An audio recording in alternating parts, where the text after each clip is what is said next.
Architecture ಅಥವಾ civil ಇಂಜಿನಿಯರ್ಗೆ plan ಕೊಡೋ ಮುಂಚೆ ಪರ್ಫೆಕ್ಟ್ ಮೆಜರ್ಮೆಂಟ್ ಇರಬೇಕು. ನಿಮ್ಮ ಸೈಟದು 1 ಅಡಿ ಕೂಡ 1 ಇಂಚ್ ಕೂಡ ಹೆಚ್ಚು ಕಮ್ಮಿ ಆಗದಿರೋ ಥರ ಪ್ರಾಪರ್ ಮೆಜರ್ಮೆಂಟ್ ತೊಗೊಂಡು ಹೋಗ್ಕೊಳ್ಳಿ. ಹೋಗಿ ಹೇಳ್ತೀರಾ 30-40 ಮನೆ ಅಂತ ಹೇಳ್ಬಿಟ್ಟು ಸುಮ್ಮನೆ ಹೋಗ್ತೀರಾ 30-40 ಅಂತ ಹೇಳ್ಬಿಟ್ಟು ಒಂದು ಪ್ಲ್ಯಾನ್ ತೊಗೊಂಡ್ಬರ್ತೀರಾ. ಬಟ್ ಆದರೆ ಆ್ಯಕ್ಚುಲ್ ಸೈಜ್ ಬಂದುಬಿಟ್ಟು 30/39 ಇರುತ್ತೆ, 30/41 ಇರುತ್ತೆ. ಸೊ ಒಂದು ಪ್ಲ್ಯಾನ್ ಅಂತ ಬಂದಾಗ ತುಂಬ ವಿಚಾರಗಳು ಇರುತ್ತೆ, ಅದರಲ್ಲಿ ನೂರಾರು ವಿಚಾರಗಳಿರ್ತವೆ. ಸೊ ನೀವು ಅದನ್ನು ಯಾವುದಾದ್ರು ಇನ್ಕ್ಲೂಡ್ ಆಗುತ್ತೆ, ಯಾವುದಾದ್ರು ಇನ್ಕ್ಲೂಡ್ ಆಗೋದಿಲ್ಲ ಅನ್ನೋದನ್ನು ತಿಳ್ಕೊಬೇಕು. ಫಾರ್ ಎಕ್ಸಾಂಪಲ್, ಎಲಿವೇಷನ್ ಇದೆಯಾ, ಸ್ಟ್ರಕ್ಚರಲ್ಲಿ ಏನೇನು ಬರ್ತಾ ಇದೆಯಾ, ಪಾರ್ಕಿಂಗ್ ಬರ್ತಾ ಇದೆಯಾ, ಜೊತೆಯಲ್ಲಿ ಪ್ಲ್ಯಾನಿಂಗನ್ನು ಎಷ್ಟು ಸತಿ ಚೇಂಜ್ ಮಾಡ್ಬೋದು ನಾವು. ಯಾಕೆ ನಿಮ್ಗೊಂದು ಇಷ್ಟು ದುಡ್ಡು ಕೊಡ್ತಾ ಇದ್ದೀವಿ ಅಂತಂದಾಗ ಪ್ಲ್ಯಾನಿಂಗನ್ನು ಇಷ್ಟು ಸತಿ ಚೇಂಜ್ ಮಾಡ್ಬೋದು. ಫ್ಲೆಕ್ಸಿಬಿಲಿಟಿ ಇದೆಯಾ ಅನ್ನೋದನ್ನು ನೀವು ಮುಂಚೆ ಕೇಳ್ಕೊಬೇಕಾಗತ್ತೆ. ಓಕೆ, ನೀವು ಮನೆಗಳಲ್ಲಿ ಫ್ಲೋರ್ ಟು ರೂಫ್ ಇರುವಂತಹ ವಿಂಡೋಸ್ಗಳನ್ನು ಮಾಡಿಸ್ತಾರೆ, ಡಬಲ್ ಸ್ಕೈಲೈಟ್ಗಳನ್ನು ಮಾಡಿಸ್ತಾರೆ, ಸ್ಕೈ ವ್ಯೂ ಸ್ಕೈಲೈಟ್ಗಳನ್ನು ಮಾಡಿಸ್ತಾರೆ.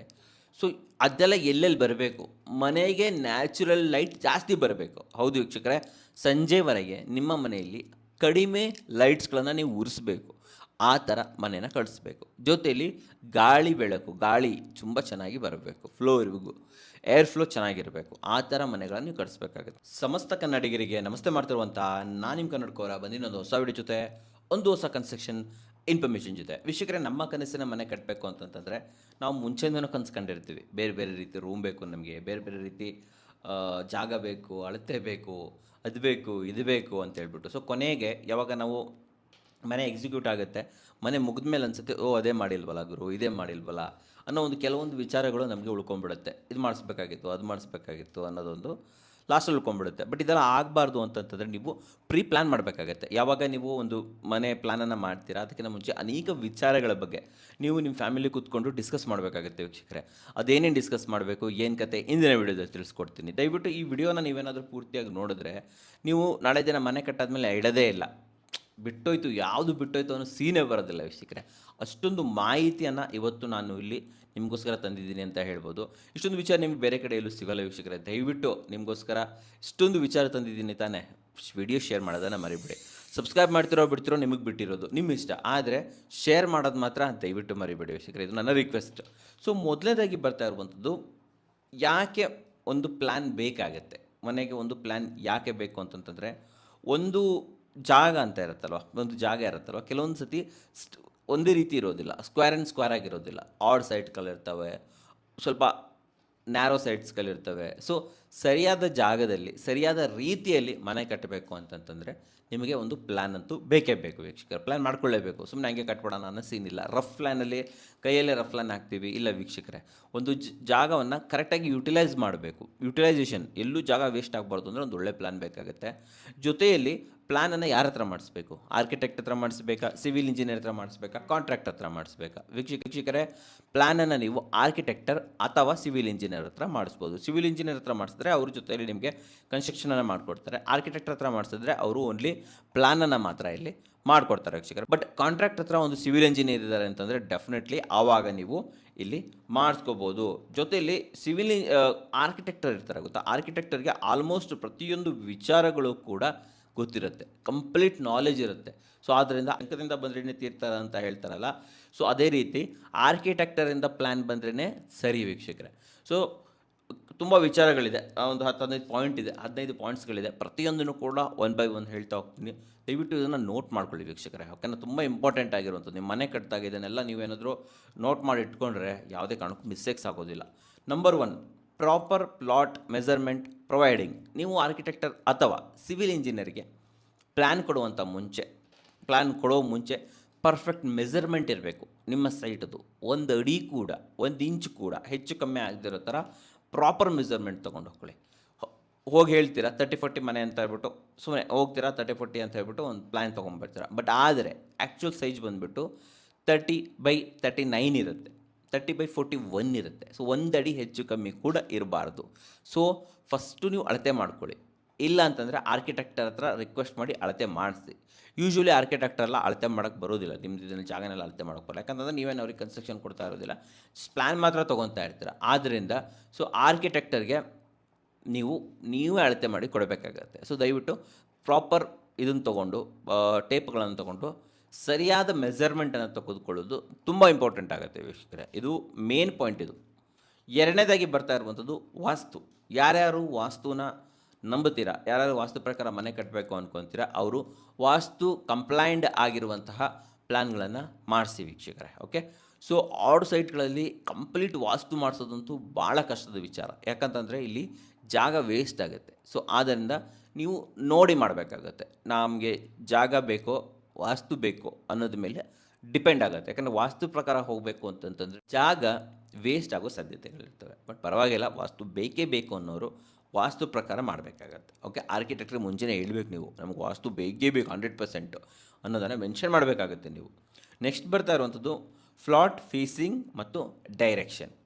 ಪ್ಲಾಟ್ ಯಾವ ಕಡೆ ಫೇಸ್ ಆಗ್ತಾ ಇದೆ, ನಿಮಗೆ ಯಾವ ಕಡೆ ಮನೆ ಡೈರೆಕ್ಟ್ ಆಗಬೇಕು. ಯಾಕಂತಂದರೆ ಒಂದು ಪ್ಲಾಟಲ್ಲಿ ನೀವು ಮನೆ ಯಾವ ಕಡೆ ಬೇಕಾದ್ರೂ ಡೈರೆಕ್ಟ್ ಮಾಡ್ಕೋಬೋದು, ಉಲ್ಟಾ ಬೇಕಾದ್ರೂ ಕಟ್ಕೋಬೋದು. ಸೊ ಆದ್ದರಿಂದ ನಿಮಗೆ ಯಾವ ಡೈರೆಕ್ಷನ್ ಒಳ್ಳೆಯದು, ನಿಮ್ಮ ಫ್ಲಾಟ್ ಯಾವ ಕಡೆ ಫೇಸಿಂಗ್ ಆಗಿದೆ ಅನ್ನೋದನ್ನು ನೀವು ನಿಮ್ಮ ಆರ್ಕಿಟೆಕ್ಟರಿಗೆ, ನೀವು ಯಾರಿಗಾದರೂ ಕೊಡಿ, ನಾನು ಹೇಳ್ತಾ ಹೋಗೋದು ಆರ್ಕಿಟೆಕ್ಟರ್ಗೆ ಹೇಳ್ತಾ ಹೋಗ್ತೇನೆ. ಆರ್ಕಿಟೆಕ್ಟರ್ಗೆ ನಿಮ್ಮ ಸೈಟಿನ ಫೇಸಿಂಗ್ ನಿಮಗೆ ಬೇಕಾಗಿರೋಂಥ ಡೈರೆಕ್ಷನ್ ಕರೆಕ್ಟಾಗಿ ಹೇಳಬೇಕಾಗತ್ತೆ. ಮೂರನೇದಾಗಿ ಬರ್ತಾ ಇರುವಂಥದ್ದು ರಿಕ್ವೈರ್ಮೆಂಟ್. ಇದನ್ನೇ ನಾನು ತುಂಬ ಇಂಪಾರ್ಟೆಂಟಾಗಿ ಹೇಳ್ತಾ ಇರುವಂಥದ್ದು, ತುಂಬ ಇಂಪಾರ್ಟೆಂಟ್ ಇದು.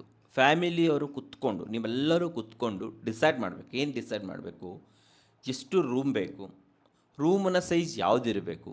ಟೆಕ್ನಿಕಲಿ ಅವರೆಲ್ಲ ಹೇಳ್ತಾರೆ ಆರ್ಕಿಟೆಕ್ಟ್, ಬಟ್ ನಿಮ್ಮ ಮನಸ್ಸಲ್ಲಿ ಇರುತ್ತಲ್ವ, ನಂಗೆ ದೊಡ್ಡ ರೂಮ್ ಬೇಕು, ದೊಡ್ಡ ಹಾಲ್ ಬೇಕು, ಬಾಲ್ಕನಿ ಬೇಕು ದೊಡ್ಡದು ಎಲ್ಲರೂ ಕೂತ್ಕೊಂಡು ಮಾತಾಡೋದಕ್ಕೆ, ಬಾತ್ರೂಮ್ಗಳು ಎಷ್ಟು ಬೇಕು, ಬಾತ್ರೂಮ್ ಅಟ್ಯಾಚ್ ಆಗಿರಬೇಕಾ, ಅಟ್ಯಾಚ್ ಆಗಿರಬಾರ್ದಾ. ತುಂಬ ಜನರಿಗೆ ಅಟ್ಯಾಚ್ ಆಗಿರಬಾರ್ದು, ಕೆಲವರಿಗೆ ಅಟ್ಯಾಚ್ ಆಗಿರಬೇಕು. ಸೊ ಕಾಮನ್ ಟಾಯ್ಲೆಟ್ಸ್ಗಳು ಬೇಕಾಗುತ್ತಾ, ಕಿಚನ್ ಎಷ್ಟು ದೊಡ್ಡದು ಬೇಕು, ಚಿಕ್ಕ ಕಿಚನ್ ಸಾಕಾ, ದೊಡ್ಡ ಕಿಚನ್ ಬೇಕಾ.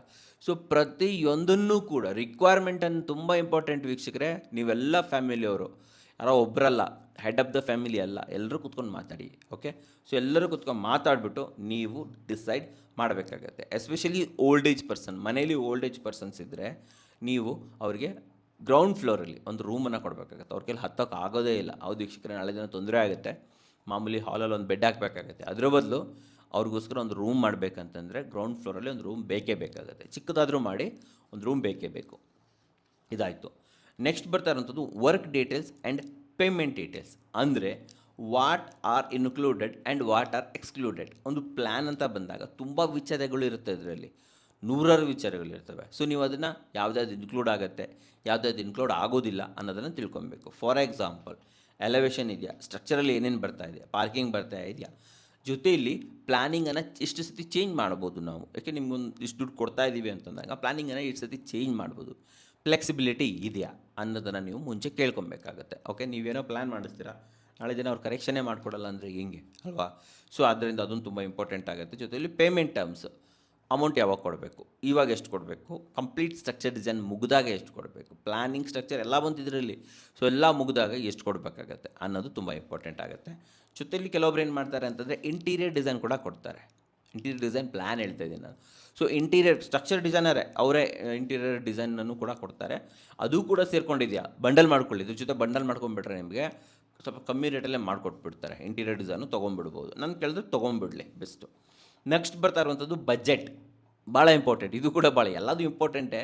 ಸೊ ಬಜೆಟ್ ಅಂತ ಅಂದರೆ ನೀವು ಒಂದು 30 ಸೈಟಲ್ಲಿ 20 ಲಕ್ಷದಲ್ಲೂ ಮನೆ ಕಟ್ಬೋದು, 70 ಲಕ್ಷದಲ್ಲೂ ಮನೆ ಕಟ್ಬೋದು, 1 ಕೋಟಿಲೂ ಮನೆ ಕಟ್ಬೋದು ಆಬ್ವಿಯಸ್ಲಿ. ಬಟ್ 20 ಲಕ್ಷದಲ್ಲೂ ಮನೆ ಕಟ್ಬೋದು, 70 ಲಕ್ಷದಲ್ಲೂ ಮನೆ ಕಟ್ಬೋದು. ಸೊ ನೀವು ಆರ್ಕಿಟೆಕ್ಟರ್ಗೆ ಏನು ಪ್ಲ್ಯಾನ್ಗೆ ಅವ್ರು ಕೊಡ್ತಾ ಇದ್ದಾರೆ, ಅವ್ರಿಗೆ ನೀವು ಬಜೆಟನ್ನು ಹೇಳಬೇಕಾಗತ್ತೆ. ಆ ಬಜೆಟ್ಗೆ ತಕ್ಕಾಗಿ ಮನೆನ ರೆಡಿ ಮಾಡಿ ಕೊಡ್ತಾರೆ ಅವರು. ನಿಮ್ಮ ಬಜೆಟ್ ಇರೋದು 20 ಲಕ್ಷ, ಹಾಕಿರೋ ಪ್ಲ್ಯಾನು 70 ಲಕ್ಷದ್ದು ಅಂತಂದರೆ ಅದು ವರ್ಕೌಟ್ ಆಗೋದಿಲ್ಲ ವೀಕ್ಷಕರೇ. ಯಾವಾಗ ಮನೆ ಕಟ್ಟಕ್ಕೆ ಸ್ಟಾರ್ಟ್ ಮಾಡ್ತೀರಾ ಅವಾಗ ಗೊತ್ತಾಗುತ್ತೆ ನಿಮಗೆ ಇದು ಆಗೋ ಮಾತಲ್ಲ. ಸೊ ಆದ್ದರಿಂದ ಬಜೆಟನ್ನು ಮುಂಚೆನೇ ಹೇಳಬೇಕಾಗತ್ತೆ. ನೆಕ್ಸ್ಟ್ ಬರ್ತಾ ಇರೋದು ಫ್ಯೂಚರ್ ಪ್ಲ್ಯಾನ್ಸ್ ಆ್ಯಂಡ್ ಪ್ರಾವಿಷನ್. ಅಂದರೆ ಇವಾಗೇನೋ ಮನೆ ಕಟ್ತೀರಾ, 30-40 ಸೈಟಲ್ಲಿ ಗ್ರೌಂಡ್ ಫ್ಲೋರ್ ಕಟ್ತೀರಾ, ಆದರೆ ಹೊಸದಾಗಿ ಮದುವೆ ಆಗಿದ್ದೀರಾ, ಓಕೆನಾ. ಬಟ್ ಮುಂದಿನ ದಿನಗಳಲ್ಲಿ ಮಕ್ಕಳು ಮರಿ ಆಗ್ತಾರೆ, ಫ್ಯಾಮಿಲಿ ಅಪ್ಪ ಅಮ್ಮ ನಿಮ್ಮ ಜೊತೆ ಬಂದು ಇರ್ತಾರೆ, ರೆಂಟಲ್ ಕೊಡಬೇಕನ್ನೋ ಮನಸ್ಸು ಬರುತ್ತೆ ನಿಮಗೆ. ವೆಹಿಕಲ್ಗಳನ್ನು ತೊಗೊತೀರಾ, ಪಾರ್ಕಿಂಗಿಗೆ ಜಾಗ ಬೇಕಾಗುತ್ತೆ, ಲಿಫ್ಟ್ ಹಾಕ್ಸ್ತೀರಾ, ಪರ್ಗೋಲ ಮಾಡಿಸ್ತೀರಾ, ಈ ಥರ ಬೇರೆ ಬೇರೆ ಸಮ್ ಫ್ಯೂಚರ್ ಪ್ಲ್ಯಾನ್ಸ್ ಅಂತ ಬರುತ್ತೆ. ಆ ಫ್ಯೂಚರ್ ಪ್ಲ್ಯಾನ್ಸ್ಗೆ ನೀವು ಇವತ್ತೇ ರೆಡಿ ಆಗಬೇಕಾಗತ್ತೆ. ಆ್ಯಂಡ್ ಇವತ್ತೇ ಆರ್ಕಿಟೆಕ್ಟ್ರಿಗೆ ಹೇಳಬೇಕಾಗತ್ತೆ, ನಮ್ಗೆ ಇದೆಲ್ಲ ಐಡಿಯಾ ಇದೆ, ನಾಳೆ ದಿನ ಇದೆಲ್ಲ ನಿಮ್ಗೆ ಒಂದು ವೇಳೆ ಇಲ್ಲ ಅಂದರೂ ಇವಾಗಲೇ ಕೂತ್ಕೊಂಡು ಡಿಸೈಡ್ ಮಾಡ್ಕೊಂಬಿಡಿ, ನಾಳೆ ನಮ್ಮ ಏರಿಯಾ ಎಷ್ಟು ಡೆವಲಪ್ಮೆಂಟ್ ಆಗ್ಬೋದು, ರೆಂಟಲ್ ಕೊಡ್ಬೋದಾ ನಾವು? ತುಂಬ ಜನ ಕೊಡ್ತಾರೆ. ಆಲ್ಮೋಸ್ಟ್ 80% ಜನ ರೆಂಟಲ್ ಕೊಡ್ತಾರೆ ತಮ್ಮ ಮನೆಗಳಲ್ಲಿ. ಎಕ್ಸ್ಟ್ರಾ ಮನೆಗಳನ್ನು ಕಟ್ಕೊಂಡು ರೆಂಟಲ್ ಕೊಡ್ತಾರೆ. ನಿಮ್ಮ ಹತ್ರ ಇವಾಗ ದುಡ್ಡು ಇಲ್ಲದೆ ಇರ್ಬೋದು, ನಾಳೆ ದಿನ ಹೇಗೋ ಅರೇಂಜ್ ಮಾಡಿಕೊಂಡು ಲೋನ್ ಮಾಡಿಕೊಂಡು ನೀವು ಎಕ್ಸ್ಟ್ರಾ ಮನೆಗಳನ್ನು ಕಟ್ಕೊಂಡು ಮಾಡ್ಬೋದು ವೀಕ್ಷಕರೇ. ಸೊ ಆದ್ದರಿಂದ ಫ್ಯೂಚರ್ ಪ್ಲ್ಯಾನ್ಸ್ ಪ್ರಾವಿಷನ್ಗಳನ್ನು ದಯವಿಟ್ಟು ನೆನಪಲ್ಲಿಟ್ಕೊಳ್ಳಿ. ನೆಕ್ಸ್ಟ್ ಬರ್ತಿರುವಂಥದ್ದು ಕಲ್ಚರ್ ಅಂತಂತಂದರೆ different type of houses.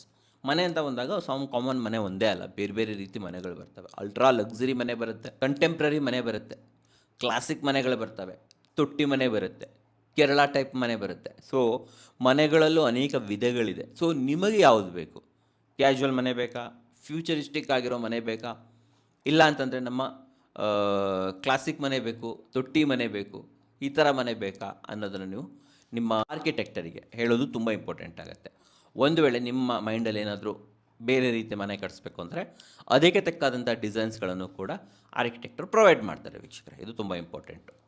Next ಬರ್ತಾ ಇರೋಂಥದ್ದು ಎಲಿವೇಷನ್ ಡಿಸೈನ್. ಮನೆಯ ಫ್ರಂಟ್ ಇರುತ್ತಲ್ಲ, ಫ್ರಂಟ್ ಫೇಸ್ ಅಂತ ಏನು ಹೇಳ್ತೀರಾ, ಸಿಂಪಲ್ ಆಗಿರಬೇಕು, ಗ್ರ್ಯಾಂಡ್ ಆಗಿರಬೇಕು. ಇದು ತುಂಬ ಇಂಪಾರ್ಟೆಂಟ್ ವೀಕ್ಷಕರೇ. ಯಾಕಂತಂದರೆ ಇಲ್ಲಿ ನೀವು ಫ್ರಂಟ್ ಎಲಿವೇಷನ್ಗೆ 20,000 ರೂಪಾಯಲ್ಲೂ ಮುಗಿಸ್ಬೋದು. ಓನ್ಲಿ ಫ್ರಂಟ್ ಎಲಿವೇಷನ್ ಸಿಂಪಲ್ ಆಗಿ. ಓಕೆ, ಆ್ಯಂಡ್ ಅದೇ ಎಲಿವೇಷನನ್ನು 1-1.5 ಲಕ್ಷಕ್ಕೆ ಬೇಕಾದ್ರೂ ಖರ್ಚು ಮಾಡ್ಬೋದು ನೀವು, ಇನ್ನೂ ಜಾಸ್ತಿನೂ ಮಾಡ್ಬೋದು. ಓಕೆನಾ?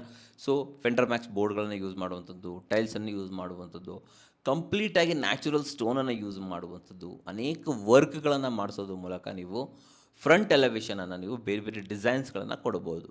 ಇಲ್ಲ ಸಿವಿಲಲ್ಲೇ ಮಾಡ್ತೀರಾ, ಟೆಕ್ಸ್ಚರ್ ಪೇಂಟಲ್ಲೇ ಮುಗಿಸ್ತೀರಾ ಅಂತಂತಂದರೆ ಸಿಂಪಲ್ಲಾಗಿ ಎಲೆಗೆಂಟಾಗಿ ಕೂಡ ಮಾಡ್ಬೋದು. ಆ್ಯಂಡ್ ಸ್ಟ್ರಕ್ಚರ್ ಡಿಸೈನಲ್ಲಿ ಕಂಪ್ಲೀಟ್ ಎಲ್ಲದೂ ಬರೋದ್ರಿಂದ ಇದು ತುಂಬ ಇಂಪಾರ್ಟೆಂಟ್ ಆಗುತ್ತೆ. ಸೊ ನಿಮಗೆ ಯಾವ್ದು ಬೇಕು, ಗ್ರ್ಯಾಂಡ್ ಬೇಕೋ ಸಿಂಪಲ್ ಬೇಕೋ ಅನ್ನೋದನ್ನು ತುಂಬ ಇಂಪಾರ್ಟೆಂಟ್. ಇದನ್ನು ಕೂಡ ನೀವು ನಿಮ್ಮ ಸ್ಟ್ರಕ್ಚರಲ್ ಡಿಸೈನ್ಗೆ ಹೇಳಲೇಬೇಕಾಗತ್ತೆ ವೀಕ್ಷಕರೇ.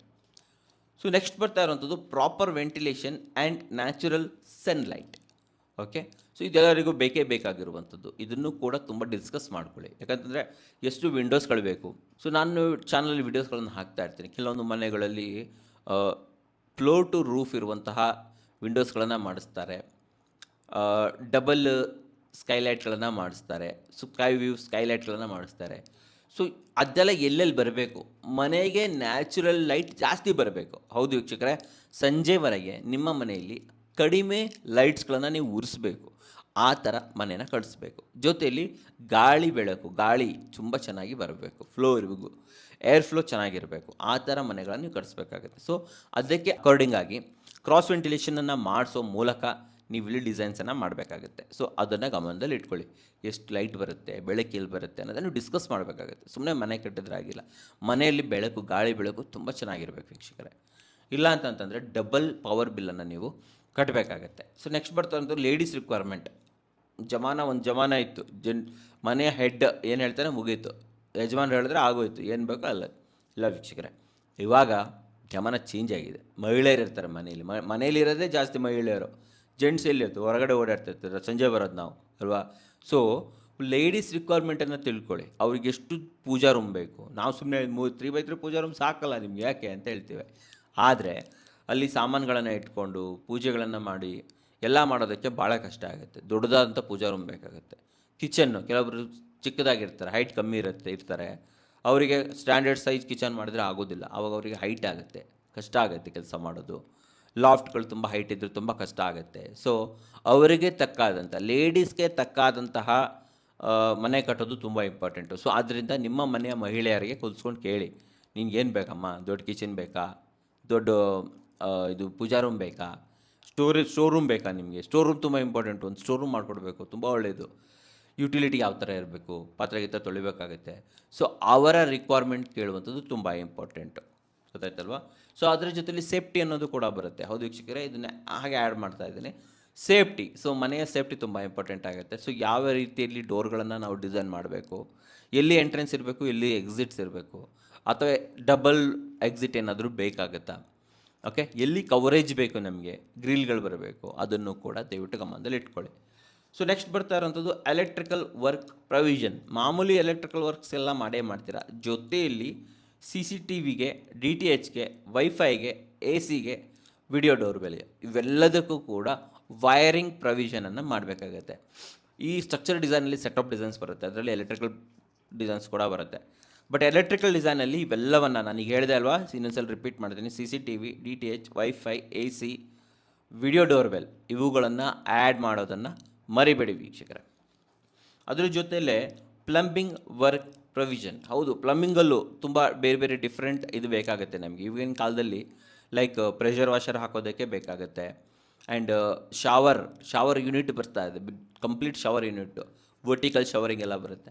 ಅವುಗಳನ್ನೇನಾದರೂ ತೊಗೊಂಬರ್ತೀರ ಅಂತಂದ್ರೆ ಅದಕ್ಕೆ ಪ್ರೊವಿಷನನ್ನು ಬಿಟ್ಕೊಬೇಕಾಗತ್ತೆ. ಕಾರ್ ವಾಶ್ ಮಾಡ್ತೀರಾ, ಕಾರ್ ಪ್ರೆಷರ್ ವಾಷರ್ ಯೂಸ್ ಮಾಡ್ತೀರಾ, ಅದಕ್ಕೆ ಟ್ಯಾಪ್ಗಳು ಬೇಕು. ಸೊ ಅದಕ್ಕೆ ಪ್ರೊವಿಷನ್ ಬೇಕಾಗುತ್ತೆ. ಸೊ ಅಡಿಷ್ನಲ್ ಮಾಮೂಲಿ ಇರುವಂಥದ್ದನ್ನು ಬಿಟ್ಟು ಏನು ಬೇಕು ನಿಮಗೆ ಅನ್ನೋದನ್ನು ನೀವಿಲ್ಲಿ ತುಂಬ ಯೋಚನೆ ಮಾಡಬೇಕಾಗತ್ತೆ ವೀಕ್ಷಕರೇ. ಅದನ್ನು ಕೂಡ ನಿಮಗೆ ಪ್ಲಂಬಿಂಗ್ ವರ್ಕ್ ಪ್ರೊವಿಷನಲ್ಲಿ ಬರಬೇಕಾಗತ್ತೆ ವೀಕ್ಷಕರೇ. ಸೊ ನೆಕ್ಸ್ಟ್ ಬರ್ತಾ ಇರುವಂಥದ್ದು ಸ್ಪೆಷಲ್ ನೀಡ್ಸ್ ಆ್ಯಂಡ್ ಡಿಮಾಂಡ್ಸ್. ಕೆಲವೊಬ್ಬರಿಗೆ ಮನೇಲಿ ಸ್ವಿಮ್ಮಿಂಗ್ ಪೂಲ್ ಬೇಕು, ಪರ್ಗೋಲಾ ಬೇಕು, ಲೈಬ್ರರಿ ಬೇಕು, ಜಿಮ್ ಬೇಕು, ಹೋಮ್ ಥಿಯೇಟರ್ ಬೇಕು, ಚಿಕ್ಕದಾದಂಥ ಒಂದು ಪ್ಲೇ ಏರಿಯಾ ಬೇಕು, ಗಾರ್ಡನಿಂಗ್ ಬೇಕು, ಪ್ರೇಯರ್ ರೂಮ್ ಬೇಕು. ಈ ಬೇರೆ ಬೇರೆ ಕಲ್ಚರ್ ಅವರಿಗೆ ಕೆಲವೊಬ್ಬರಿಗೆ ಪ್ರೇಯರ್ ರೂಮ್ ಕೂಡ ಬೇಕಾಗುತ್ತೆ. ಸೊ ಇವೆಲ್ಲ ನನಗೇನೇನು ಹೇಳಿದೆ ಅಲ್ವಾ, ಇವೆಲ್ಲ ಬೇಕಾದರೂ ಕೂಡ ನೀವು ಮುಂಚೆನೇ ಹೇಳಬೇಕಾಗುತ್ತೆ. ಯಾಕಂದರೆ ಇದಕ್ಕೆಲ್ಲದಕ್ಕೂ ಸಪ್ರೇಟ್ ಸ್ಪೇಸ್ ಬೇಕಾಗುತ್ತೆ, ಸಪ್ರೇಟ್ ಸ್ಪೇಸನ್ನು ಕ್ರಿಯೇಟ್ ಮಾಡಬೇಕಾಗತ್ತೆ. ಸೊ ಆದ್ದರಿಂದ ಇವೆಲ್ಲ ವಿಚಾರ, swimming pool, pergola, library, gym, home theatre, play area, gardening, play room, ಅಥವಾ ಒಂದು ಸಪ್ರೇಟ್ ಆದಂಥ kitchen, barbecue area, lounger area, ಫ್ಯಾಮಿಲಿಗೆ ಗೆಟ್ ಟುಗೆದರ್ಗೆ ಒಂದು ಏರಿಯಾ. ಸೊ ಇವೆಲ್ಲ ಮಾಡ್ತೀರಾ ಅಂದರೂ ಕೂಡ ಜಕೂಜಿ ಮಾಡಿಸ್ತಾ ಇದ್ದೀರಾ, ಇವೆಲ್ಲಕ್ಕೂ ಕೂಡ ನೀವು ಮುಂಚೆನೇ ಆರ್ಕಿಟೆಕ್ಟರ್ ಹತ್ರ ಪ್ರೊವಿಷನ್ ತೊಗೊಬೇಕಾಗತ್ತೆ ವೀಕ್ಷಕರೇ. ಆ್ಯಂಡ್ ಫೈನಲ್ ಆಗಿ ಬರುವಂಥದ್ದು ಒಂದು ಫ್ರೀ ಹ್ಯಾಂಡ್ ಕೊಡುವಂಥದ್ದು. ಫ್ರೀ ಹ್ಯಾಂಡ್ ಅಂತಂದರೆ ಆರ್ಕಿಟೆಕ್ಟ್ರಿಗೆ ಹೋಗ್ಬಿಟ್ಟು ನೀವು ಯಾವುದೋ ಒಂದು ವಿಡಿಯೋ ನೋಡಿರ್ತೀರಿ, ನಂದೇ ವಿಡಿಯೋ ನೋಡಿರ್ತಾರೆ, ನೋಡಿ ನಮ್ಗೆ ಹಿಂಗೇ ಬೇಕು, ಇದೇ ಕಾಪಿ ಮಾಡಿ ಅನ್ನೋದಕ್ಕಿಂತ, ಸರ್ ನೋಡಿ ಇದನ್ನು ಇನ್ಸ್ಪಿರೇಷನ್ ತೊಗೊಳ್ಳಿ, ಈ ವಿಡಿಯೋ ಇನ್ಸ್ಪೈರ್ ಮಾಡ್ಕೊಳ್ಳಿ, ಬಟ್ ನಮಗೊಂದು ಫ್ರೆಶ್ ಡಿಸೈನ್ ಕೊಡಿ, ಹೊಸ ಡಿಸೈನ್ ಇರಬೇಕು, ಇಲ್ಲಿವರೆಗೆ ನೀವು ಮಾಡಿರಬಾರ್ದು ಅಂತ ನೀವು ಹೇಳಿದ್ರೆ ಆರ್ಕಿಟೆಕ್ಚರ್ ಥಿಂಕ್ ಮಾಡ್ತಾನೆ, ಯೋಚನೆ ಮಾಡ್ತಾನೆ. ಈ ವಿಡಿಯೋ ತೋರಿಸ್ಬಿಟ್ಟು ನಮ್ಗೆ ಹಿಂಗೇ ಬೇಕು ಅಂತಂದರೆ ಕಾಪಿ ಮಾಡ್ತಾನೆ, ಅದನ್ನು ಹಂಗೆ ಎತ್ಬಿಟ್ಟು ಕಾಪಿ ಮಾಡಿಕೊಡ್ತಾನೆ. ಆದರೆ ಫ್ರೀ ಹ್ಯಾಂಡ್ ಕೊಟ್ಟಾಗ ನೀವು ಥಿಂಕ್ ಮಾಡಿ, ಸರ್ ನಿಮಗೆ ಇದನ್ನು ಇನ್ಸ್ಪಿರೇಷನ್ ತೊಗೊಳ್ಳಿ, ಜೊತೆಯಲ್ಲಿ ನಮ್ಮ ರಿಕ್ವೈರ್ಮೆಂಟನ್ನು ನೋಟ್ ಮಾಡ್ಕೊಳ್ಳಿ, ಫ್ರೆಶ್ ಡಿಸೈನ್ ಕೊಡಿ ಅಂದಾಗ ಆರ್ಕಿಟೆಕ್ಚರ್ಗಳಿರ್ತಾರಲ್ಲ ಅವ್ರು ಯೋಚನೆ ಮಾಡಲಿಕ್ಕೆ ಸ್ಟಾರ್ಟ್ ಮಾಡ್ತಾರೆ, ಹಿಂಗೆ ಮಾಡ್ಬೋದು, ಹೊಸದನ್ನು ಹಿಂಗೆ ಕ್ರಿಯೇಟ್ ಅವ್ರ ಕೆಲಸನೇ ಕ್ರಿಯೇಟ್ ಮಾಡುವಂಥದ್ದು. ಸೊ ತಮ್ಮ ಕ್ರಿಯೇಟಿವಿಟಿನ ಯೂಸ್ ಮಾಡಿಕೊಂಡು ಒಂದು ಒಳ್ಳೆ ಪ್ಲ್ಯಾನನ್ನು ನಿಮಗೆ ಡಿಸೈನ್ ಮಾಡಿ ಕೊಡ್ತಾರೆ ವೀಕ್ಷಕರೇ. ಸೊ ಇವೆಲ್ಲ ವಿಚಾರಗಳನ್ನು ನೀವೇನಾದರೂ ಇಂಪ್ಲಿಮೆಂಟ್ ಮಾಡಿದ್ದು ಹೋದಾದರೆ ನಿಮ್ಮ ಮನೆಯ ಡಿಸೈನ್ ಯುನಿಕ್ಕಾಗಿ ಬರುತ್ತೆ.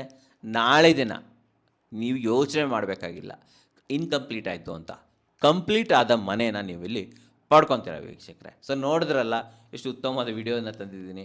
ನನ್ನ ರಿಕ್ವೆಸ್ಟ್ ಅಂತಂದರೆ ದಯವಿಟ್ಟು ಶೇರ್ ಮಾಡಿ, ವಿಡಿಯೋ ಇಷ್ಟ ಆದರೆ ಲೈಕ್ ಮಾಡಿ, ಇಷ್ಟ ಆಗಿಲ್ಲ ಅಂದರೆ ಡಿಸ್ಲೈಕ್ ಮಾಡಿ, ಏನೇ ಆದರೂ ಸಬ್ಸ್ಕ್ರೈಬ್ ಅಂತೂ ಮಾಡಲೇಬೇಕು. ಯಾಕಂದರೆ ಕನ್ನಡಿಗರೇ ಕನ್ನಡಿಗರನ್ನು ಬೆಳೆಸಬೇಕು. ನಮ್ಮ